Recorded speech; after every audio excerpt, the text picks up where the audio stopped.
오늘 좋은 날입니다. 아멘. 예, 옆에 있는 분에게 오늘은 새로운 날입니다. 이렇게 한 번씩. 오늘은 실제 새로운 날이잖아요.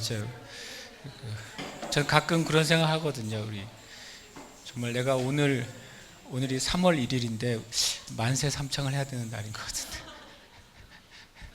우리나라 국민들한테 3.1절이 3월 1일 만세 운동이 몇 년도에 일어났는지 아는 사람 물어봤더니 10 중에 3명밖에 연도를 모른대요. 여러분한테 물어보면 창피해질까봐 안 물어보겠습니다. 옆에 있는 사람한테 물어보세요. 3.1절이 몇 년도에 일어난 사건인지. 모르시나 보죠. 서로 의견이 분분하십니까? 3.1절의 그 민족의 그 회복을 위해서 이렇게 외쳤던 많은, 실은 그 중에 3분의 2 이상이 그리스도인이었습니다. 민족 33인 대표의 3분의 2 이상이 다 그리스도인이었고, 그 민족 그 33명 중에 많은 수가 또 목사님이었어요. 그런데 역사가 그걸 안 가르치죠. 목숨을 걸고 이 나라의 광복을 외쳤던 사람들이 목사였다는 사실을 우리나라 국사 교과서는 기록을 안 했어요. 33인 중에 3분의 2 이상이 그리스도인이었다는 사실을 기록을 안 하고, 우리나라 독립에 가장 큰 지대한 영향을 미쳤던 종교를 동학이라고 써놓은 게 우리나라 국사 교과서예요. 신기하죠. 제가 보기엔 신기할 노릇이에요. 그렇게 역사에 그냥 기록이 나와 있는데, 우리나라 초대 재헌 국회가 시작될 때 첫 번째 시작이 목사님이 기도하고 시작한 나라가 우리나라예요. 근데 역사책에는 기록을 안 해줘요.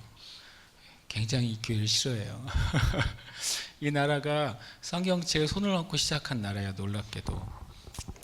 미국만 대통령이 될 때 성경책에 대법관 앞에서 성경책에 손을 얹고 그 국가 원수로서의 책임과 의무를 다하겠다는 선서를 한 게 미국만 그런 게 아니라, 이 대한민국이 시작될 때 첫 재헌국회가 시작될 때 성경책에 손을 얹고 나라를 위해 기도한 나라가 우리나라입니다.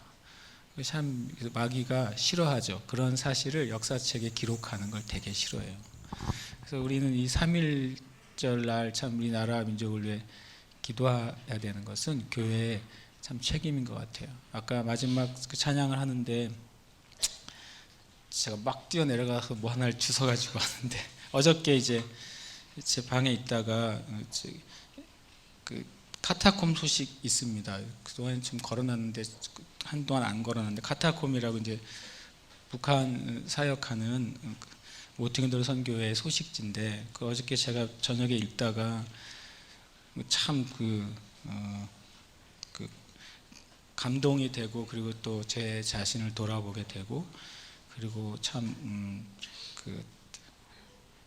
마음이 굉장히 많이 이 내용 때문에 제 마음이 참 뭐라 그럴까요? 주님 앞에 좀 제가 마음이 아팠어요. 그런데 그 내용 잠깐 읽어드리고 싶었어요. 아까 북한 얘기 찬양을 해가지고, 북한에 이제 지금은 한국에 나와 있는 어떤 자매님 이야기인데 가명으로 되어 있어요. 근데 이분이 중국으로 가서 이제 북한에 먹을 것이 없으니까, 지금도 없거든요. 지금도 없어서 더 경계가 삼엄한데도 지금 막 탈출이 아니라, 북한 분들은 탈출을 하는 게 아니라 중국 가서 식량을 가지고 다시 북한으로 들어가려고 탈출을 해요.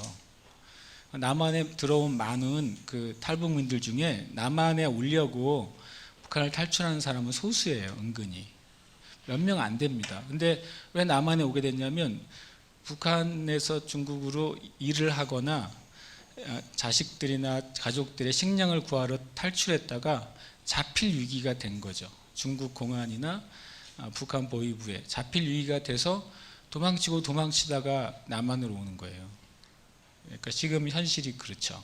굉장히 많이 넘어와 있는데, 이분도 이제 북한에 갔다가, 북한에서 중국에 가서 자기 자녀들, 식구들 먹을 걸 구하러 갔다가 잡혀서 다시 북송이 됐어요. 잡혀서 북송이 되면 아주 심한 감옥에서 고생을 하는데 그 고생을 하다가 그 감옥 안에서 하나님을 만나요. 그래서 자기는 돈을 벌려고 중국에 갔는데 성경책 한 절을 읽게 돼요, 중국에서. 그런데 그 절이 야고보서 1장 15절이었대요. 욕심이 잉태한즉 죄를 낳고 죄가 장성한즉 사망을 낳느니라. 근데 그 말을 딱 그 구절이죠. 욕심이 잉태한즉 죄를 낳고 죄가 장성한즉 사망을 낳느니라고 읽는데 자기 눈에는 그 글자가 뭘로 보였냐면 이분의 눈에는 돈이 임신하면 죄를 낳고 죄가 임신하면 사망을 낳는다. 욕심이 잉태하면 죄를 낳고 죄가 장성하면 사망을 낳는다는 그 구절이 이분의 눈에는 갑자기 돈이 임신하면 죄를 낳고 죄가 임신하면 사망을 낳는다. 임신이라는 단어가 되게 굉장히 직접적인 단어지만 성경의 고상한 언어 잉태한즉 이렇게 되어 있지만 임신이 또 맞는 말이잖아요. 이 북한이 여성의 눈에 그 단어 그렇게 눈에 보이기 시작한 거예요. 그래서 성경을 덮고, 왜냐하면 자기는 돈 벌려고 중국에 왔는데 또 덮었는데 며칠 뒤에 또 성경을 폈는데 해피리면 거기가 펴진 거지 또. 근데 또 그 글자가 자기 눈에 돈이 임신하면 죄를 낳고 죄가 임신하면 사망을 낳는다. 이게 4번이나 그런 현상이 있었대요. 그러고 나서 그때 성령님이 이 북한 이 자매의 마음을 만지신 거죠. 그때 밤새 자기가 왜 그런지도 모르게 자기가 살면서 지어왔던 죄가 떠올라서 밤새 새벽 4시까지 울었다는 거예요. 그러고 나서 하나님을 믿게 됐어요. 근데 이제는 이제 북한과 중국을 왔다 갔다 하는 목적이 전도를 하려고 왔다 갔다 하게 된 거죠. 그러다가 잡혔어요. 잡혀가지고 죽도록 맞게 됐어요. 죽도록 맞고 있는데 이제 주님이 자기가 살아날 것에 대한 환상을 보여주셨어요. 맞으면서. 그러고 나서 이제 거기 살아나게 됐고 나중에 또 걸렸어요. 그래서 이번에 3년형을 받았어요. 3년형을 받아서 지옥 같은 감옥 생활을 하는데 제가 뭐 때문에 참 그게 제 마음을 이렇게 울렸냐면 거기서 교화소에서 생활을 하다가 생각지도 않게 그 안에 예수 믿는 사람이 있는 걸 알게 된 거예요. 어떤 사람이 지옥 같은 곳에서 거기 또 이제 일을 시키는 청소를 하다가 자기도 모르게 찬송가를 부르는 거죠.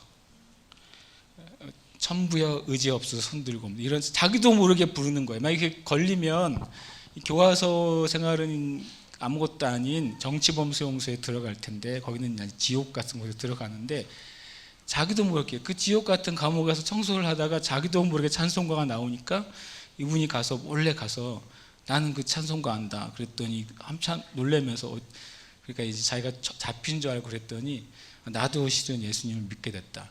그렇게 해서 5명이 만나게 된 거예요. 감옥 안에서 5명이 서로 예수님 믿는 사람이란 걸 알게 됐어요. 그래가지고 이제 예배를 드리는데 예배 드리는 장면을 기록한 게 아주 그냥 제 마음을 주님이 만지시더라고요. 제가 그대로 읽어볼게요.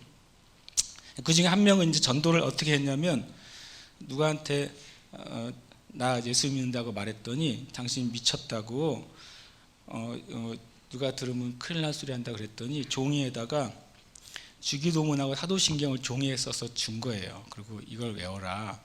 이걸 외우면 주기도문과 사도신경을 네가 진심으로 외우면 하나님이 큰 역사를 베푸신다. 나도 내 남편이 허리에 암이 와가지고 죽게 됐는데 주기도문과 사도신경을 암송하는데 다 완쾌된 거예요. 이분의 남편이.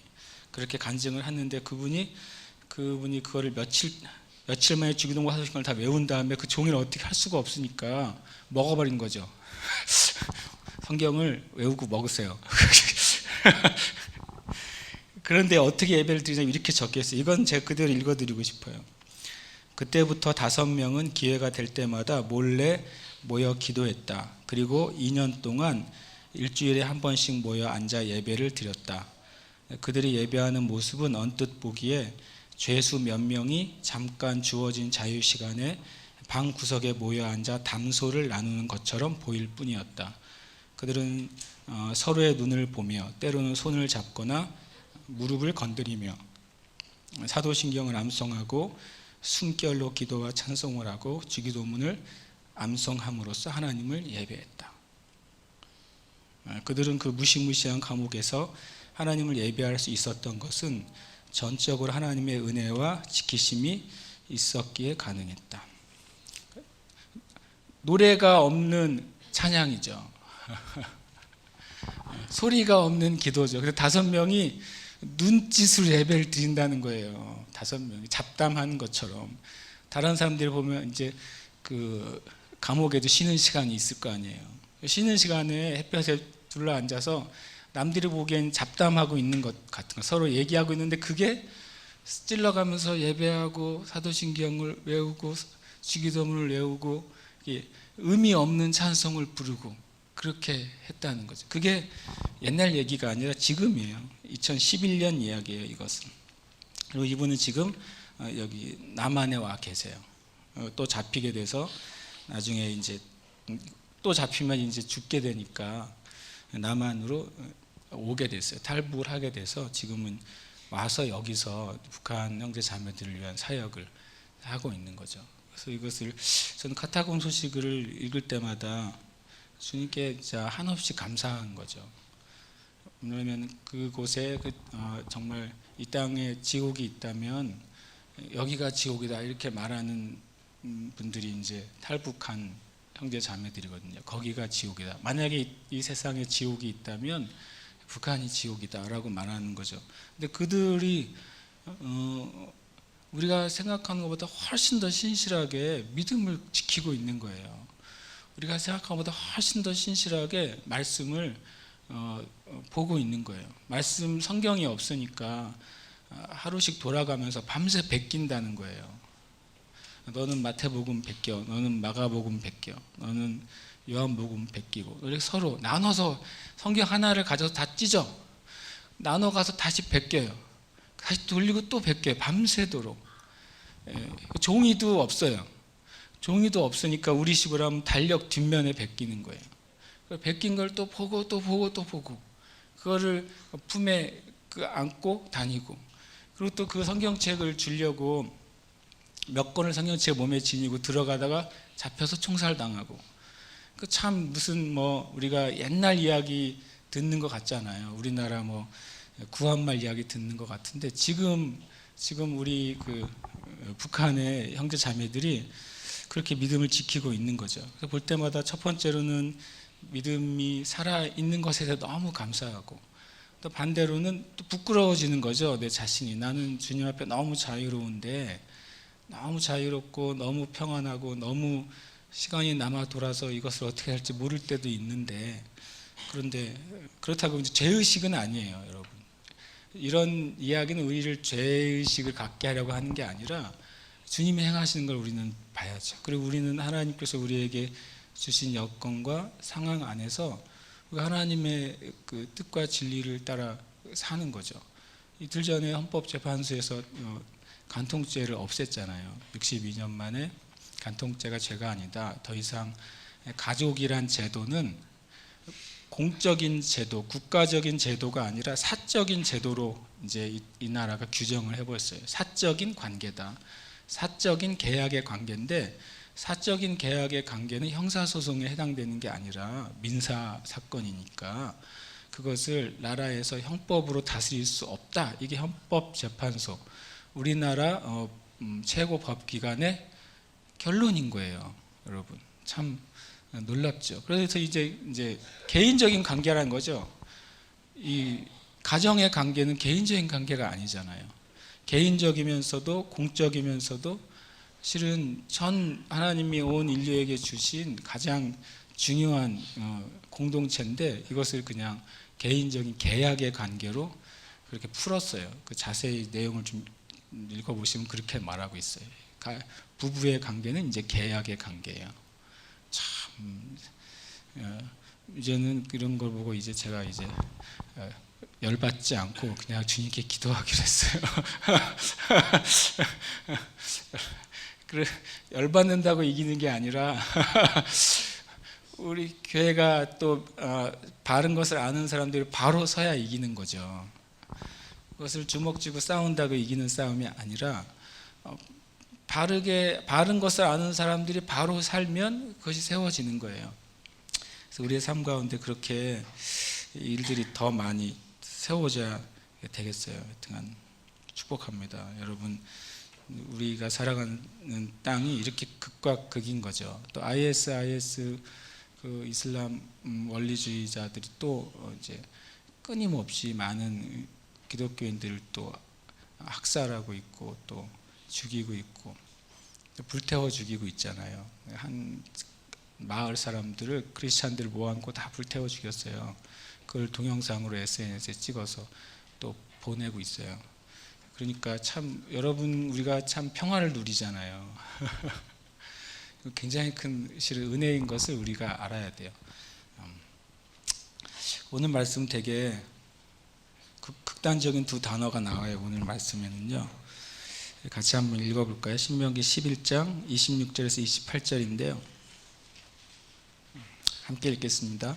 내가 오늘 복과 저주를 너희 앞에 두나니 너희가 만일 내가 오늘 너희에게 명하는 너희 하나님 여호와의 명령을 들으면 복이 될 것이요 너희가 만일 내가 오늘 너희에게 명령하는 도에서 돌이켜 떠나 너희 하나님 여호와의 명령을 듣지 아니하고 본래 알지 못하던 다른 신들을 따르면 저주를 받으리라. 아멘. 예수 믿는 사람들이 기복신앙을 따라 사는 것은 주님의 뜻이 아닙니다.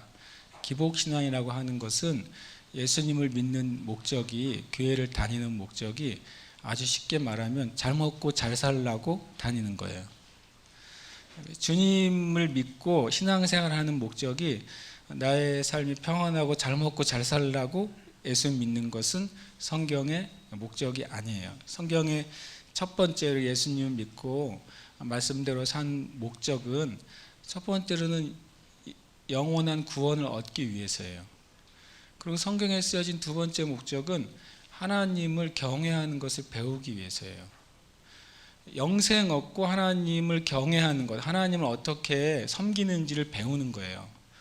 성경을 통해 두 가지를 얻지 못하면 성경에서 가장 중요한 것을 못 얻은 거죠. 다시 말씀드리면 성경을 읽었을 때 우리는 영생 얻는 구원을 얻기 위해서 성경을 읽는 거죠.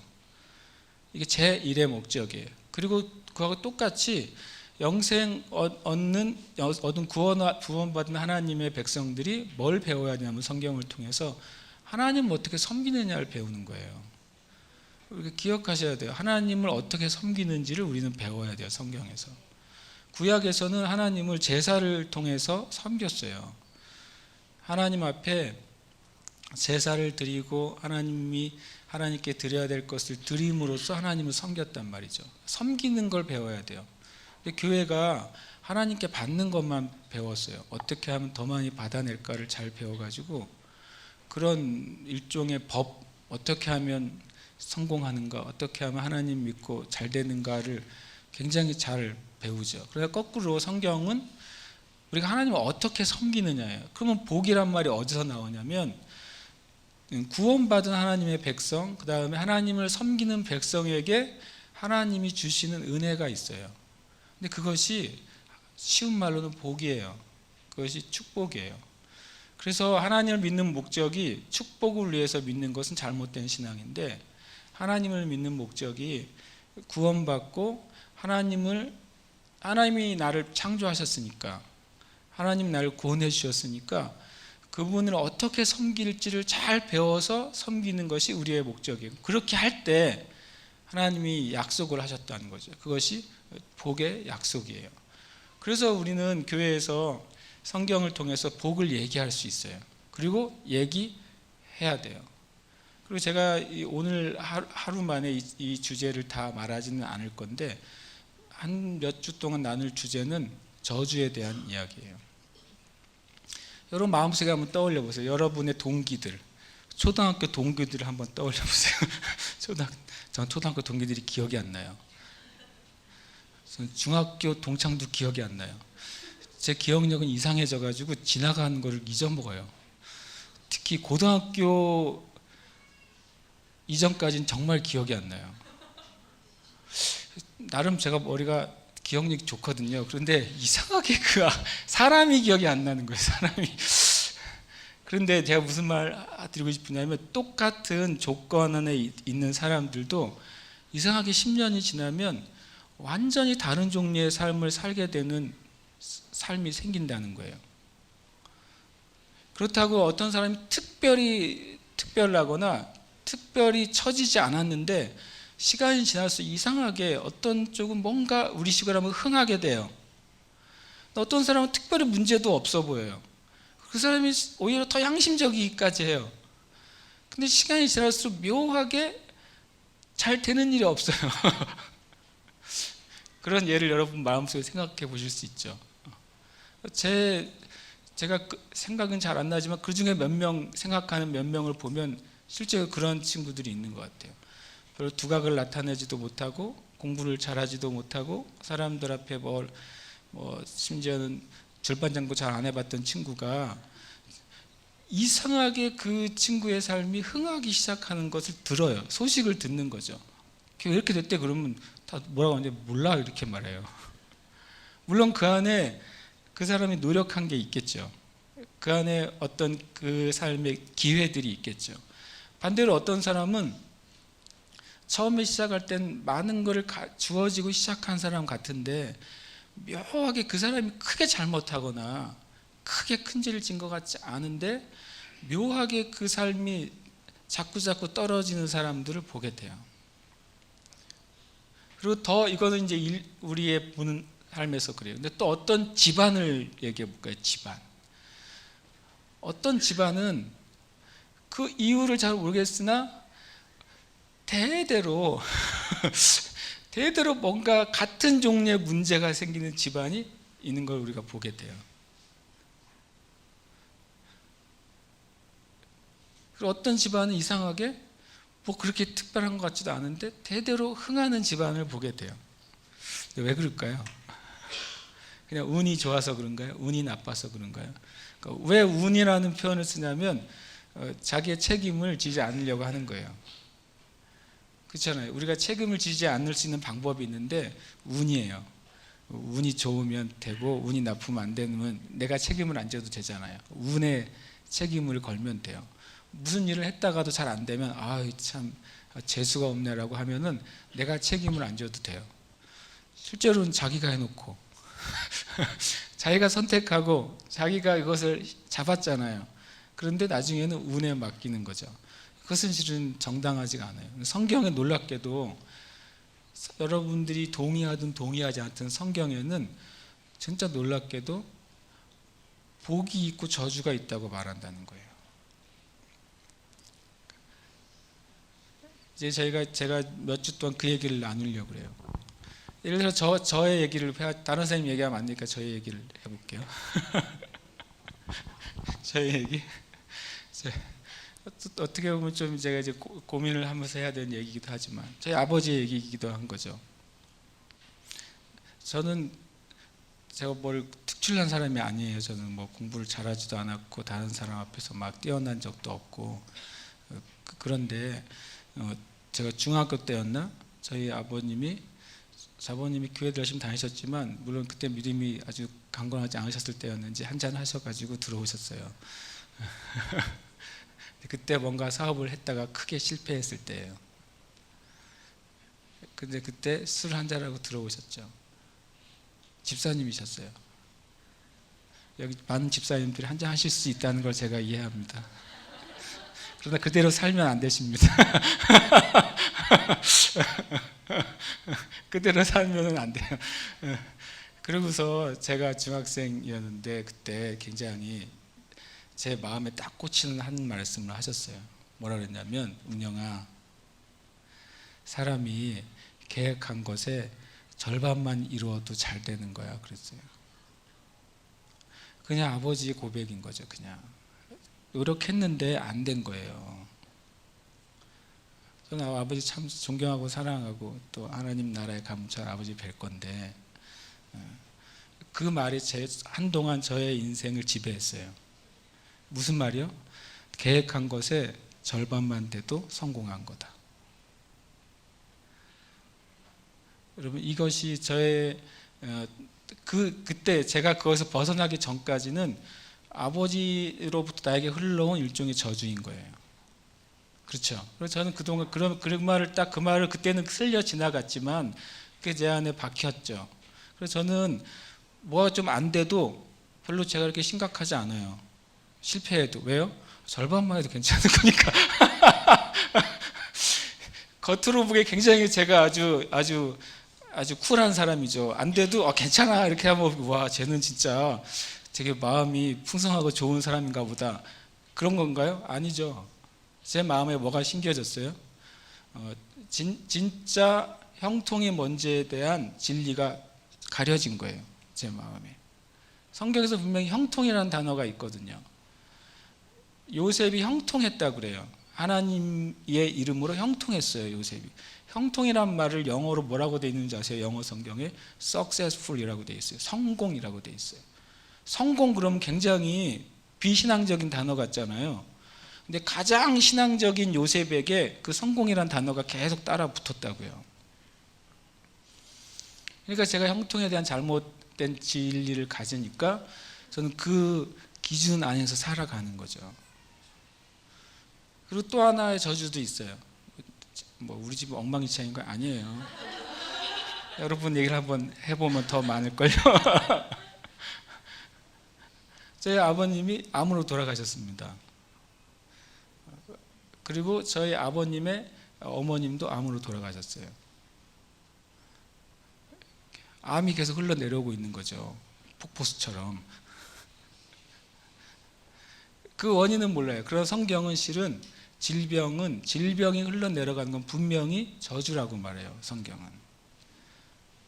그럼 제가 두 가지의 지금 제가 저의 위로부터 그분들이 원한 것은 아니었지만 제가 두 가지가 흘러오고 있었다는 거죠. 제가 주님 앞에서 그걸 해결하기 전까지 질병이 흘러내려오고 있어요. 계속. 그리고 저에게도 덮치려고 하겠죠. 그 파도가. 그 다음에 잘못된 형통에 대한 진리가 저한테 흘러내려왔단 말이죠. 그럼 내가 어떻게 할까요? 그러면 나의 인생이 그런가 보다. 난 질병을 만나면 아프다가 죽으면 되겠구나. 그런데 하늘나라만 가면 되겠지. 내가 누굴 믿으니까? 하나님을 믿으니까 나는 하늘나라 갈 거니까 좀 병으로 죽으면 좀 어때? 하나님 나라 가면 되지. 내가 좀 성공하지 못하면 어때? 하나님 나라 가면 되지. 제 말은 틀린 말이 아니에요. 맞습니까? 여러분 우리가 부유하게 살지 못하거나 성공하면서 살지 못하거나 남들에게 유명하게 되고 살지 못하거나 우리가 하나님 나라에 가는데 그게 지장이 있습니까? 없습니다. 어떤 것도 그걸 막을 수는 없어요. 그렇다고 해서 그게 하나님 나라에서 궁극적으로 실패한 인생이라고 말할 수도 없어요. 그렇죠? 아주 유명하고 부유하고 잘 살던 사람이 지옥 가면 그게 궁극적인 인생의 실패니까. 그러나 이제 그것을 넘어서 우리가 얘기를 해야 될 것이 있는 거죠. 쉽게 말하면 여러분과 제가 아무리 구원받은 백성이어도 성경에서 말하는 복과 저주의 한 라인에 서 있을 때 구원을 받은 백성 중에 어떤 사람들은 하나님의 복의 은혜 가운데 계속 흘러갈 수 있어요. 하나님을 믿고 있지만 구원받은 백성이지만 흘러오는 저주에 대해서 처리하지 못한 사람은 다시 말씀드리면 예수님을 믿음에도 불구하고 그 저주라는 단어가 굉장히 나쁘게 들릴지 모르지만 성경은 저주라고 말했으니까 제가 쓰는 거예요. 그거 다해서 살다가 하나님 나라 갈 수 있어요. 근데 하나님 아버지가 계세요. 하나님 아버지가 우리를 사랑하신다고 성경은 말해요. 하나님 아버지가 자기 자녀들을 볼 때 물론 다 하나님 나라에 들어올 자녀들인데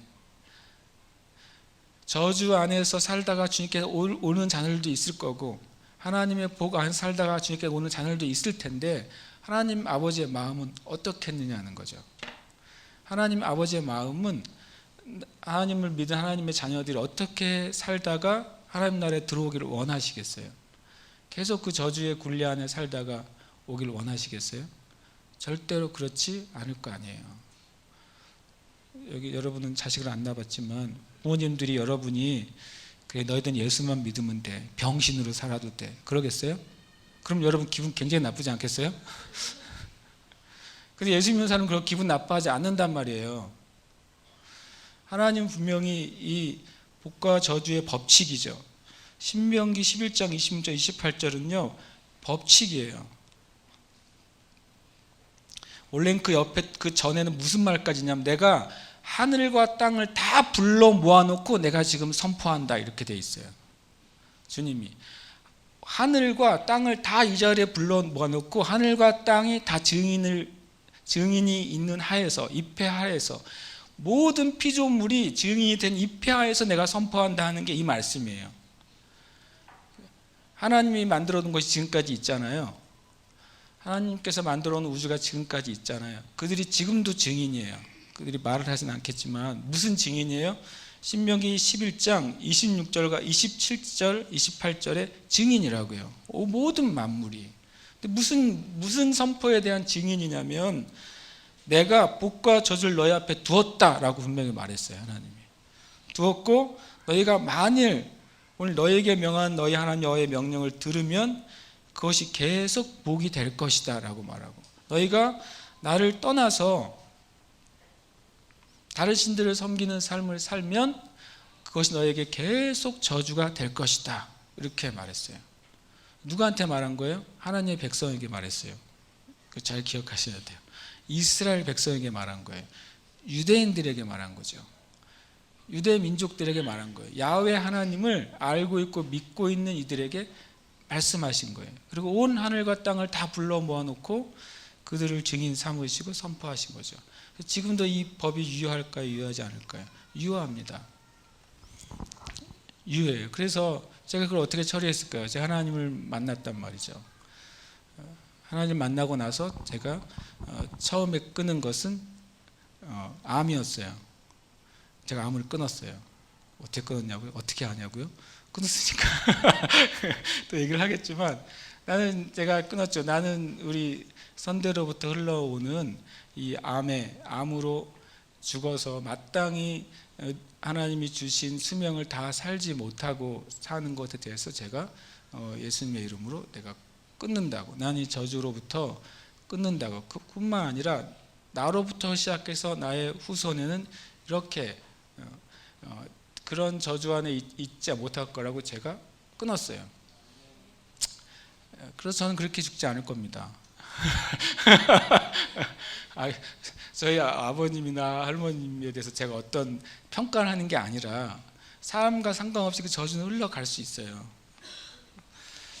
그것의 증거를 하나를 대주고 싶어요. 그래서 제가 고라 자손을 제가 수요일에 얘기했었죠. 제가 이번 주에 고라에 대해서 좀 말을 하고 싶다고. 성경을 잠깐 한번 찾아보겠습니다. 민수기 16장 1절.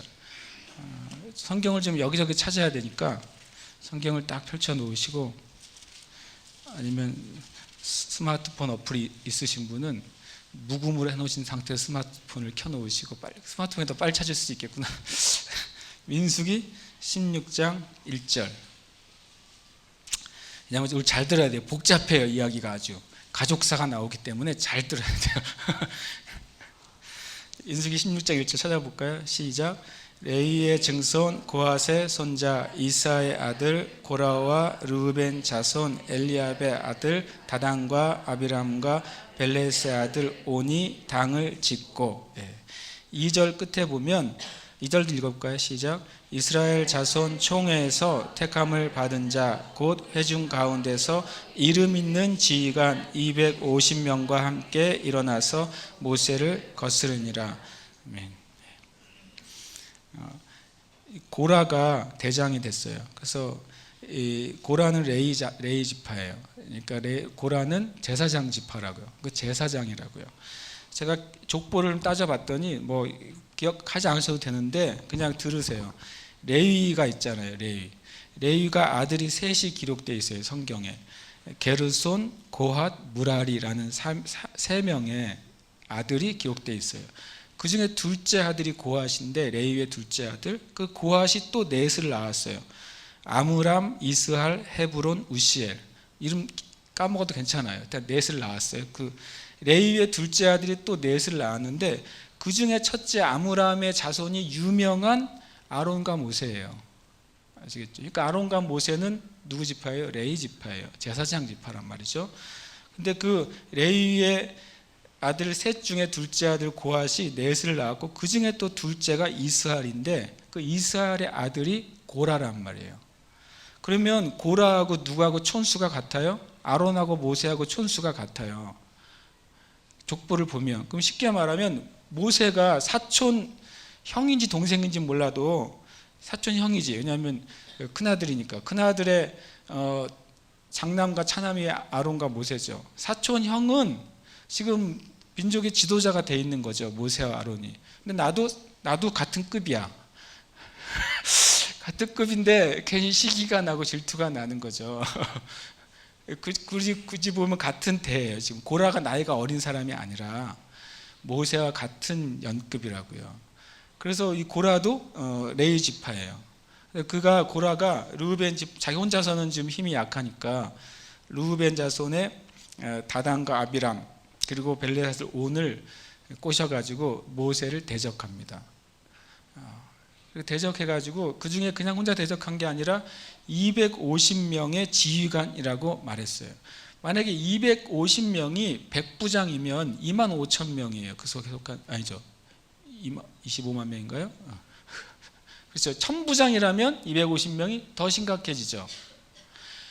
전체 회중 가운데 엄청나게 많은 숫자가 모세를 실은 반역하게 된 거예요. 그 반역한 것의 수장이 누구예요?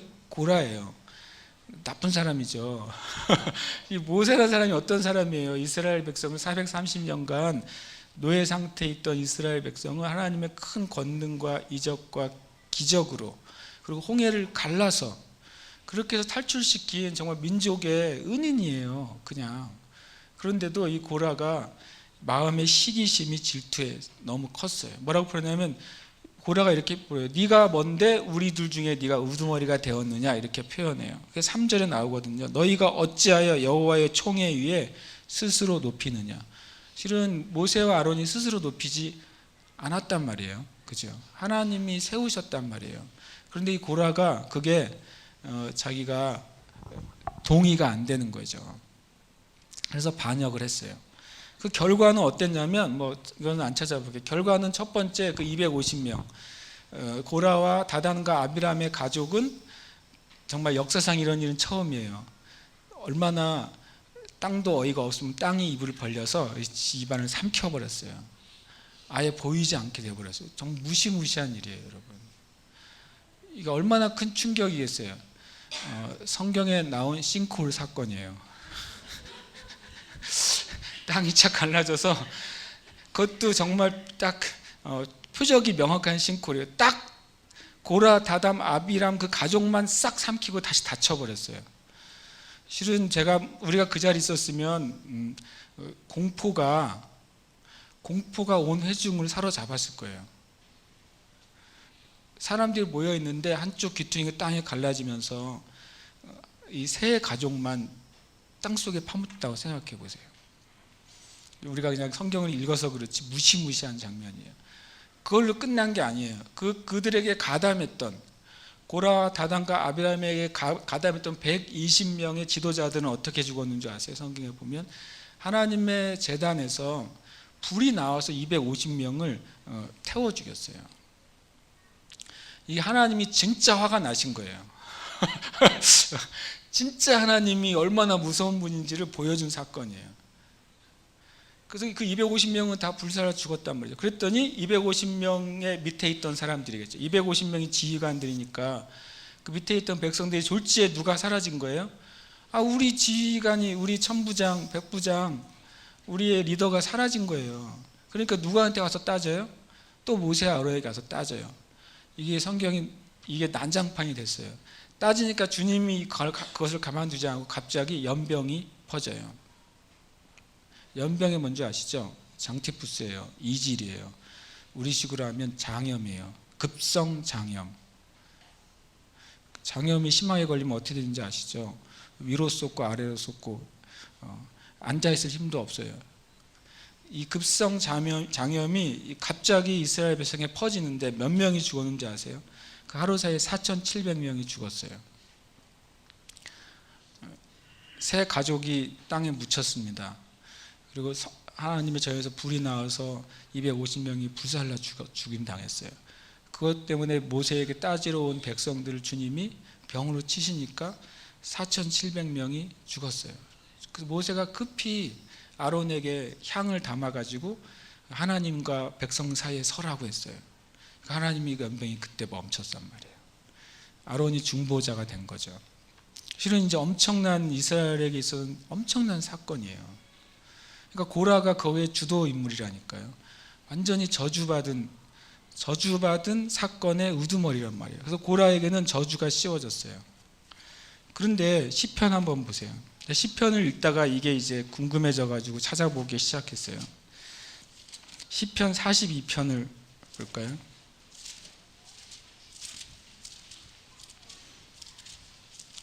시편 42편 1절 위에 그 작은 부제목이 붙어 있어요. 그죠? 읽어볼까요? 시작. 고라 자손의 마스길, 인도자를 따라 부르는 노래. 이게 저는 이번 주에 갑자기 월요일날 눈에 확 들어오면서 이 고라가 그 고라야? 이렇게 된 거죠. 그 고라가 그 고라 맞을까요? 맞다. 아니다. 성경 사전을 찾아보시면 고라가 2명이 나와요. 에서의 자손 중에 고라가 1명 있습니다. 근데 그 고라는 이 고라는 아니에요. 근데 레위의 자손 중에 고라가 1명이 나와요. 아까 말한 그 저주받은 그 가족이에요. 땅이 삼킨 가족, 이스라엘 백성의 큰 화를 불러일으킨 가족. 그게 그 고라가 시편 42편 제목에 나온 그 고라예요. 그리고 제가 이제 갑자기 퀘스천이 생겼어요. 분명히 저주받은 이 가정인데, 저주받은 집안인데, 이스라엘 백성들에게 고라 그러면 떠오르는 게 뭐예요? 땅쪽 갈라지고 불 나오고 다 연병으로 죽고, 땅, 연병, 불, 이렇게 고라 하면 떠오르는 단어가 그거였을 텐데, 한동안 40년 동안 여러분 어땠었겠어요? 이스라엘 백성이 이 초기에 일어난 사건이니까 광야 생활 한 40년 동안 고라만 생각하면 사람들이 벌벌벌 떨었을 거예요. 그래서 뜻하지 않게 모세는 굉장히 사람들이 접근하기 어려운 사람이 됐을 거예요. 이 모세한테 괜히 뭐라고 했다가 괜히 어떻게 될까? 모세가 한 것도 아닌데도 묘한 이름이잖아요, 고라라니. 그런데 시편을 찾아봤더니 시편에 고라 자손의 찬양시가 11개나 나와요. 그리고 제가 봤더니 시편 43편은 고라 자손의 시라고 나와 있지는 않습니다, 부제목이. 그런데 시편 43편도 고라 자손의 시인 것 같아요. 왜냐하면 시편 42편 11절에 있는 문장이 시편 43편 5절에 똑같이 나오거든요. 마치 후렴구처럼 똑같이. 그렇게 보면 시편 43편도 고라 자손이 하나님께 드린 찬양시가 맞구나 라고 이렇게 결론을 좀 내릴 수 있어요. 그러면 이 시편에, 성경에, 하나님의 성령의 감동에 의해서 쓰여진 성경에 이 저주받은 고라의 그 자손들의 시가 12개나 나와요. 그래서 제가 그 다음에 궁금증이 도대체 어떻게 이런 일이 벌어졌는가. 하나님, 성경에 보면 하나님을 대적했다고 표현하거든요. 하나님을 대적했던 이 가족이 어떻게 하나님을 찬양하는 집안이 됐는가 하는 거예요. 그리고 그것이 허가 되었는가. 그게 되게 궁금해지기 시작했어요. 도대체 어떻게 이런 일이 일어났을까 생각을 해봤더니 하나를 제가 단초를 하나 찾아냈어요. 민수기 26장을 한번 찾아보세요. 이거를 읽고서 신기했어요. 오늘은 좀 성경을 찾아주시면 좋겠어요. 26장 11절.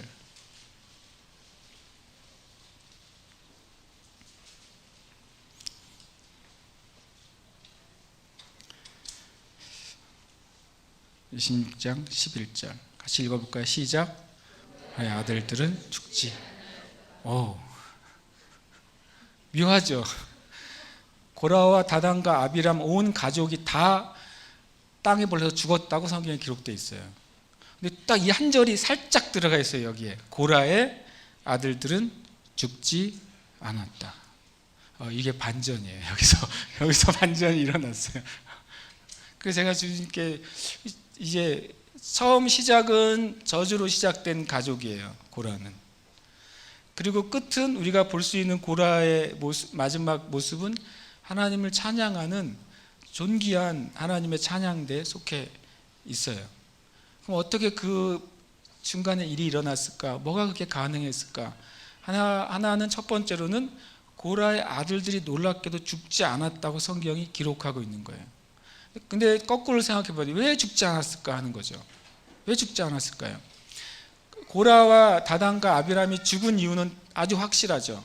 하나님을 거역했고 하나님이 세운 모세와 아론을 대적했어요. 그리고 스스로를 높이려고 했어요. 그래서 죽었단 말이에요. 근데 그들의 자손인데 왜 안 죽었냐면 거꾸로 뒤집으면 돼요. 고라의 자손은 뭐에 가담하지 않은 거예요? 반역에 가담하지 않았어요. 분명히 고라가 리더였기 때문에 자기 아들들도 제사장들이에요. 레위 지파들이에요. 그들에게 뭘 요구했겠어요? 뭘 요구했겠어요? 나의 아버지의 뜻에 같이 해라. 사극 많이 보셨잖아요. 밤에 불러놓고 얘기했겠죠. 아빠가 거사를 일으키려고 하는데 너희들의 도움이 필요하다라고 말했겠죠. 근데 정말 놀랍게도 이 아들들이 그 아버지와 마음을 같이 하지 않았어요. 아버지의 반역에 가담하지 않은 거예요. 아버지가 하나님을 거역하는 것에 대해서 순종하지 않았어요, 이들이. 그리고 그 무리에서 빠져나왔어요. 이게 참, 이 고라, 저주받은 고라의 가정이 이 거꾸로 바뀌어진 포인트예요. 이들이 바뀌어졌습니다. 성경에 보면, 이 하나를 보면 역대상 6장을 볼까요? 성경에 아주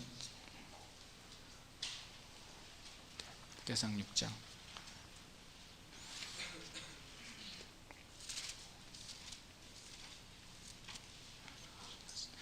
역대상 6장에 6장 39절을 한번 같이 읽어볼까요? 33절을 읽어보겠습니다. 33절 읽겠습니다. 시작. 직무를 행하는 자와 그의 아들들은 이러하니 그앗의 자손 중에 해만은 찬송하는 자라 그랬죠. 그러면 해만이란 사람, 그 다음에 뒤에 39절 볼까요? 시작. 해만의 형제 아삽은 해만의 오른쪽에서 직무를 행하였다. 이렇게 되어 있어요. 44절에 보시면 시작. 그들의 형제 무라리의 자손 중 그의 왼쪽에서 직무를 행하는 자는 에단이라. 결론을 말씀드리면 고라의 자손 중에 아비아삽이라는 사람이 있어요. 그 아비아삽의 자손이 해만이에요. 다윗이 찬양대를 조직했는데 찬양대 중심에서 찬양하는 사람이 놀랍게도 고라의 증손자예요. 그리고 해만의 오른쪽에서 하나님을 찬양하게 했던 사람이 우리가 잘 아는 아삽이에요. 그리고 해만의 왼쪽에서 하나님을 찬양하도록 했던 사람이 에단이에요. 놀랍게도 다윗이 조직한 찬양대 중심에 고라의 자손이 있어요. 회복이 된 거예요.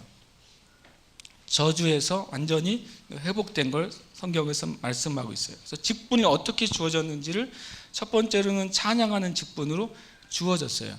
놀랍게도 하나님을 찬양하는 가장 중요한 일의 중심에 고라의 자손이 들어가게 돼요. 저주받아서 멸망했던 집안이 성전에서 하나님을 찬양하는 가장 중심에 들어간 거죠. 그래서 여러분 질문할게요. 저주는 바뀔 수 있습니까? 있습니다. 심지어 하나님을 극심하게 대적했던 이 저주까지도 놀랍게도 그것이 끊어졌을 때 완전히 하나님에서 가장 가까운 하나님의 직임을 얻는 고라 종족이 된 거예요. 그래서 놀라운 하나님의 실은 은혜죠. 이 다윗 때까지는 그들이 해만이 찬양하는 직분을 가지고 있었어요. 그래서 여호사밧 왕 때 전쟁을 할 때 뭐로 전쟁했죠? 여호사밧 왕이요? 찬양대로 전쟁을 했어요. 그 찬양대가 앞서 나갈 때 그때 하나님께서 그 적들을 흩으시고 서로 싸우게 하고 죽이게 해서 이기신 놀라운 사건이 있거든요. 근데 그때 찬양대 이름에 또 누가 들어가 있을까요? 고라 자손이 들어가 있어요. 그때도 여호사밧 왕 때도 고라 자손은 단순히 찬양하는 자손이 아니라 찬양의 기름 부음과 찬양의 권능이 있는 자손이 됐어요. 그것으로 끝나지 않습니다.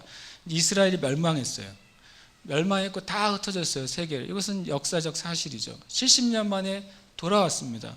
돌아와서 첫 번째 스룹바벨이 성전을 세웠죠. 그 다음에 에스라가 율법을 다시 복구시켰어요. 그다음에 느헤미야가 뭘 세웠습니까? 성벽과 문을 달았어요. 우리에게 회복의 순서예요. 저번에 제가 우리 브레 형제님 가족이랑 얘기하다 그 얘기했는데, 회복의 순서가 뭐냐면 첫 번째는 성전이에요. 하나님과의 관계, 예배와 경건이 회복돼야 돼요. 두 번째는 법이에요. 말씀이 회복돼야 돼요.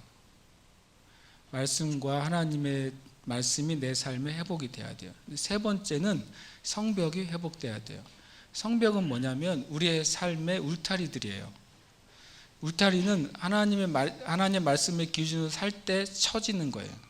어떤 사람은 예배도 깊이 드리고 말씀을 따라 살아가는데 늘 아파요. 늘 실패해요. 늘 일이 잘 안 돼요. 왜요? 성벽이 없으니까. 아무리 예배가 있으면 뭐예요? 성벽이 없으니까 아무나 들락날락 할 수 있는데, 문이 있어야 돼요. 문이 있어야 들어올 수 있는 것은 들여보내주고 막을 것은 막아야 되잖아요. 우리의 삶에 그 기준이 없기 때문에 아주 영적으로 믿음으로 사는데 삶에는 전혀 어떤 하나님의 은혜가 없어요. 그럴 수 있냐고? 있죠. 성벽이 없는 성인데 누구나 들어가잖아요. 우리 식으로 개나 소나 다 들어가는데. 그래서 처음에는 예배와 하나님과의 관계가 세워져야 돼요. 회복이 개인적으로든 가정적으로. 이거 안 세워지건 여러분 죄송하지만 하나님 안에서 성공할 수가 없어요. 여러분이 아무리 밖에서 최선을 다해 보세요. 여러분의 삶에 예배와 주님과의 관계가 무너지면 다 말짱 도루묵이에요. 그 다음에 말씀이 세워져야 돼요. 가끔 제가 묻죠. 말씀을 읽고 있습니까? 얼마나 읽고 있습니까? 얼마나 열심히 읽고 계시냐고. 말씀을 읽어야 돼요. 그래서 에스라가 법을 세웠잖아요. 에스라가 세운 법이 지금까지 내려온 거예요. 에스라 때 구약 성경이 편찬됐습니다. 에스라가 정말 위대한 인물이에요. 에스라가 제2의 모세나 마찬가지예요. 구약 정경들을 모아놨기 때문에 그 후대에 전해질 수 있었거든요. 그 다음에 내 삶의 모든 문들이 말씀의 기준으로 세워져야 돼요. 그 느헤미야를 보시면 이렇게 되어 있어요. 문을 달고 빗장을 달고 문을 달고 나중에 뭐까지요? 자물쇠까지 채워요. 그래야 끝난 거예요. 문 닫으면 뭐예요? 자물쇠가 안 채워지면 지 마음대로 왔다 갔다 하는데. 그러니까 기준이 있어야 된다는 거예요. 내 삶에. 하나님의 말씀이 기준이 있어서 이런 영역, 재정적인 영역 또는 뭐 교육의 영역, 내 삶의 여가 생활의 영역들 가운데 문들이 다 있어야 돼요. 그래서 내가 무엇인가는 허용하고 이건 허용하면 안 돼라고 닫을 수 있어야 되는데, 예수님은 믿는데 기준은 하나도 없어요. 음악을 들어도 기준이 없어요. 여흥을 즐겨도 기준이 없어요. 돈을 벌고 투자를 할 때도 기준이 없어요. 어떤 기준은? 말씀 안에서 세워준 문들이 없으니까 지 맘대로 해요. 아무리 예배를 열심히 들어봐도 하나님과 관계는 좋을지 몰라도 여러분의 인생에 하나님의 진정한 성공과 형통함과 보호는 없어요.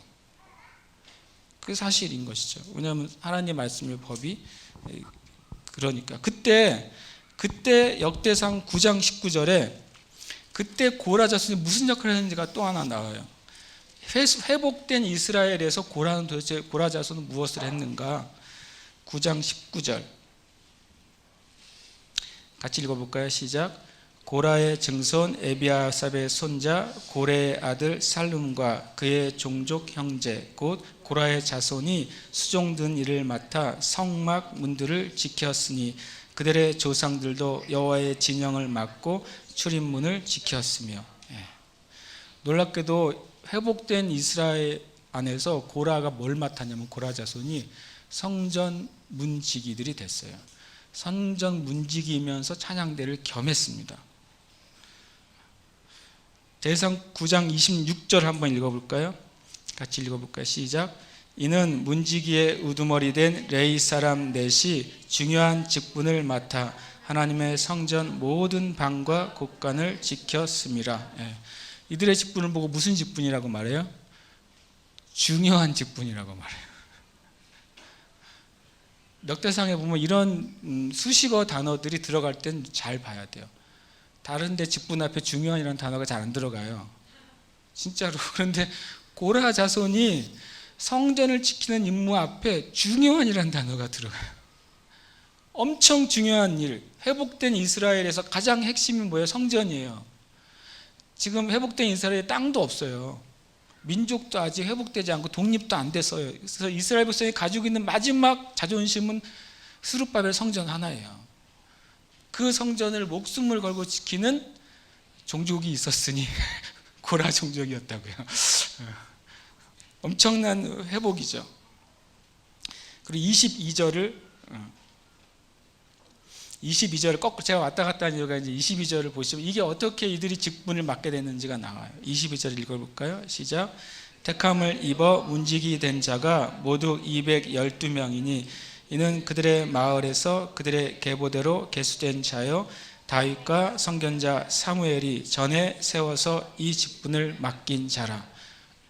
이게 되게 놀라운데요. 이들이 회복된 이스라엘의 성전 문지기가 됐는데 이게 그때 니네가 제일 많으니까 니네가 해 이게 아니라 이스라엘이 망했어요.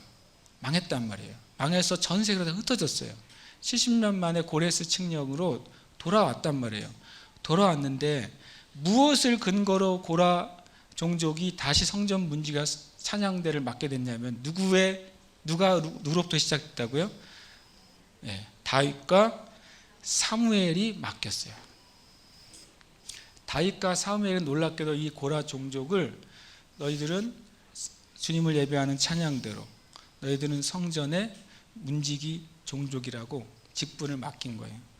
이 말씀 제가 읽고 있는데 주님이 이런 저에게 깨닫게 해주셨어요. 왜 다윗과 사무엘로부터 고라 자손이 맡은 일이 왜 중요하다고 말했는지 아느냐. 그 다음 절에 중요하다는 말이 나오거든요. 다음 절에. 왜 중요한 줄 아세요? 다윗과 선견자 사무엘 앞에 선견자란 말이 잘 안 들어가요.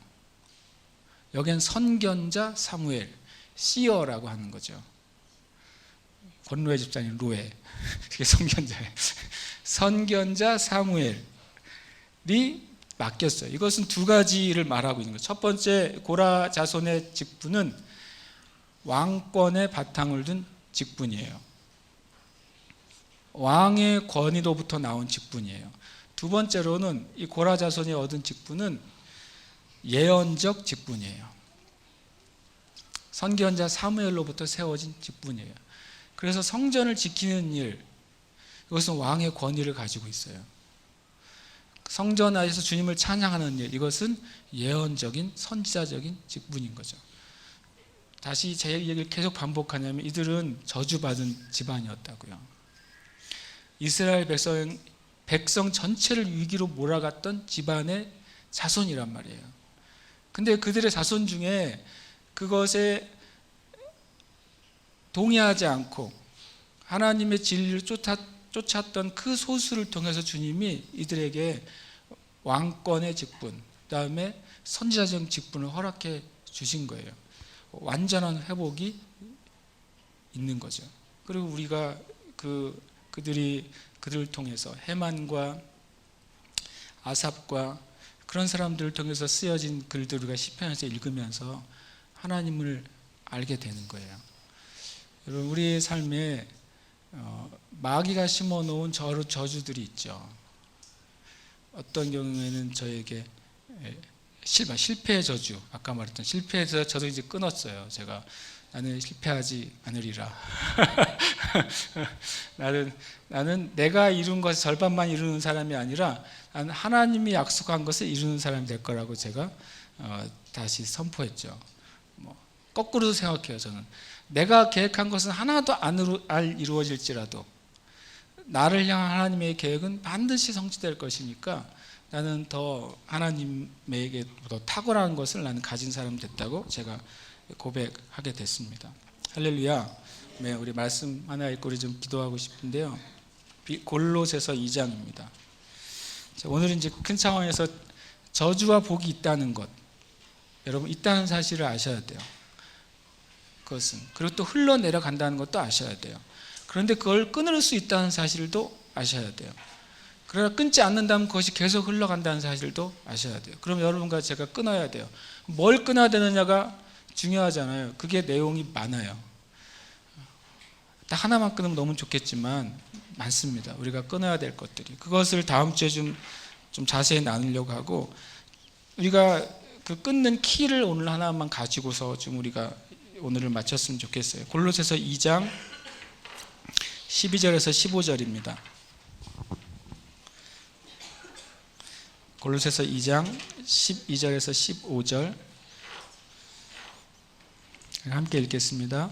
너희가 세례로 그리스도와 함께 장사되고 또 죽은 자들 가운데서 그를 일으키신 하나님의 역사를 믿음으로 말미암아 그 안에서 함께 일으키심을 받았느니라. 12절 보시면 너희가 뭐로요? 세례로.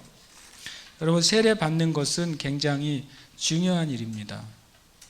물론 세례는 내 믿음의 예수님을 믿는 신앙을 공적으로 고백한 일이지만 세례는 영적으로도 아주 중요한 사건이라는 거예요.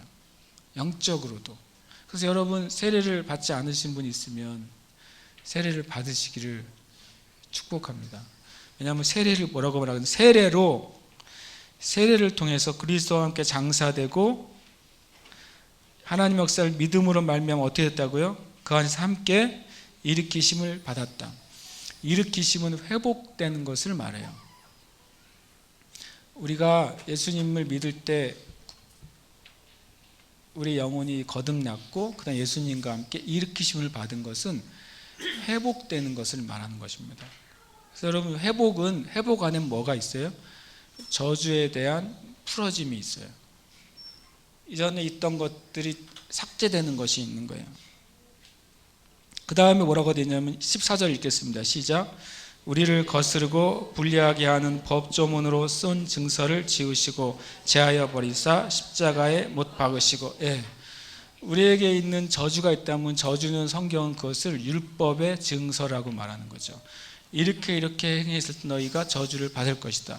이렇게 행했을 때 이런 질병에 걸릴 것이다. 이렇게 행했을 때 너희가 적으로부터 쫓김을 당할 것이다. 이렇게 행했을 때 너희에게 전염병이 있을 것이다. 이렇게 행했을 때 너희가 전쟁에 들어갈 것이다 라고 하는 율법의 증서들, 율법의 저주들이 있다는 거예요. 근데 그것을 주님이 어떻게 했다고요? 십자가에 먼저 못을 어떻게 했다고요? 박으셨다고 말한 거죠. 이게 이 저주를 뛰어넘는 주님의 은혜예요. 15절 같이 읽겠습니다. 통치자들과 권세들을 무력화하여 드러내어 구경거리로 삼으시고 십자가로 그들을 이기셨느니라. 통치자들과 권세들은 마귀에게 속한 세력이에요. 이 땅에 귀신의 세력이라고요. 이 통치자와 권세들이 세상을 통치하고 권세를 부리면서 뭘 가지고 권세를 부리냐면 그 증서를 가지고 권세를 부리는 거예요. 너희 이 율법의 저주의 증서대로 너희가 살지 않았기 때문에 난 너희에게 합법적으로 뭐 하는 거예요? 저주를 주겠다는 거예요. 누가요? 귀신들이. 이 가정 가운데 네가 예수를 믿을지 몰라도 나는 이 율법의 증서, 율법의 저주를 가지고 너에게 이걸 가져다 줄 수 있다는 거예요. 어떻게? 합법적으로. 하나님 나라에서는 불법이지만 그 증서를 가지고 있는 통치자와 권세들은 그동안 그걸 합법적으로 행한 것입니다. 근데 주님이 십자가에서 어떻게 했다고요? 그것을 드러내어 구경거리로 삼으시고 십자가로 그들을 어떻게 했다고요? 이기셨다. 할렐루야. 아멘. 예수님의 십자가는 우리의 죄를 사하셨을 뿐만 아니라 예수님의 십자가는 우리 삶에 있는 저주들을 제해버리고 그것을 무효로 만드는 십자가예요. 예수님 우리를 구원해 주셨을 뿐만 아니라 이것은 실은 구원 이후에 있는 일을 얘기하고 있잖아요. 12절은 구원의 얘기를 말하고 있어요. 그러나 14절과 15절은 구원 이후에 있는 저주에 대해서 말씀하고 있는 거예요.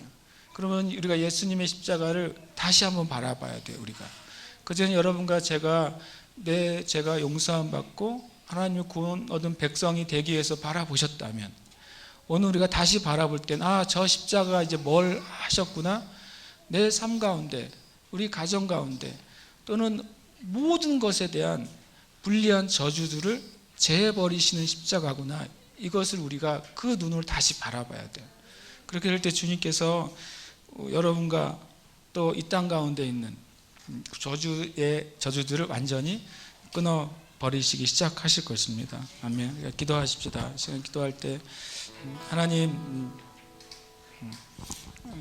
주님, 우리가 주님이 오신 목적을 다시 한번 생각합니다. 주님 오신 목적은 마귀를 멸하시려고 오셨다고 말씀하셨고, 그리고 죽음의 두려워에서 종로로 타는 자들을 해방하러 오셨다고 말씀하셨어요.